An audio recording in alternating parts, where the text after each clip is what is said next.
बिस्मिल्लाहिर्रहमानिर्रहीम अल्लाहुम्मा सल्लि अला मुहम्मदिन व आलि मुहम्मद वअज्जिल फरजहुम। आज का फ़िक़ही सवाल जो है वो ये है कि अगर एक ख़ातून या मर्द नमाज पढ़ रहे हों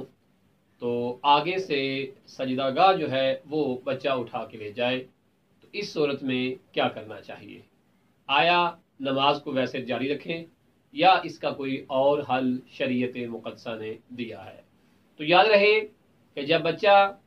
आगे से सजदेगाह उठा के ले जाए तो अयतुल्लाह हिल्तुमा जनाब सैयद सिस्तानी और फुक़हा फरमाते हैं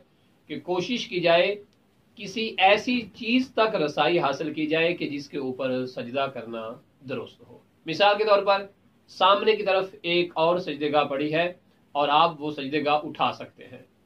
लेकिन जब आप उस सजदेगाह को उठाने के लिए आमादा हों या आगे बढ़े तो दो चीज़ों का ख्याल रखना है कि आपकी नमाज की हालत जो है वो नहीं बिगड़नी चाहिए और आपका जो चेहरा है वो जेहत किबला से हटना नहीं चाहिए। मिसाल के तौर पे ऐसे जाए नमाज लगी हुई है, बच्चा सजदेगाह लेके चला गया है, दौड़ गया है, अब अगर बच्चे को पकड़ते हैं तो जेहत किबला से इंसान हट जाता है,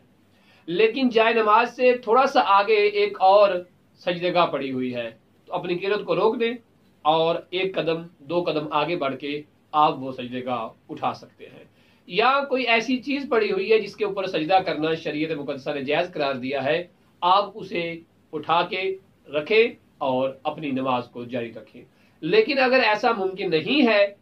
कि जिस चीज पे सजदा करना सही है वो इतनी दूर पड़ी है कि अगर आप उस तरफ जाते हैं तो आप जेहत किबला से या नमाज की हालत से निकल जाएंगे, तो इसमें शरीयत मुक़द्दसा का हुक्म यह है कि इंसान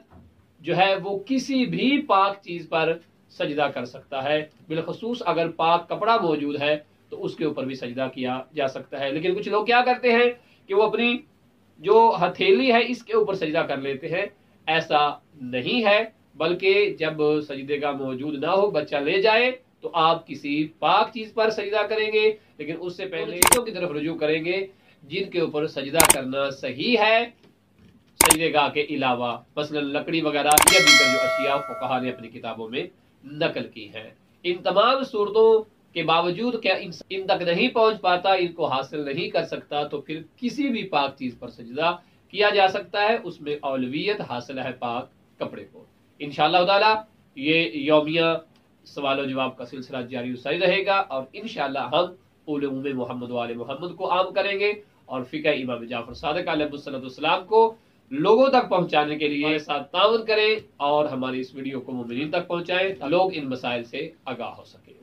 उलूम आले मोहम्मद अलैहिस्सलाम को नशर करने के लिए आप हमारे साथ राब्ता भी कर सकते हैं और हमारी इस वीडियो को मुमिनीन तक भी पहुंचा सकते हैं। आपको भी अगर कोई फ़िक़ही मसला दरपेश है, स्क्रीन पे आपको हमारा व्हाट्सएप नंबर नजर आ रहा होगा 0096477161726009, इस पे आप हमें अपना फ़िक़ही मसला भेज सकते हैं और इंशाअल्लाह ताला हम सरज़मीन नजफ़ अशरफ से आप तक जवाब पहुंचाने की पूरी कोशिश करेंगे। वसल्लल्लाहु अला मुहम्मद व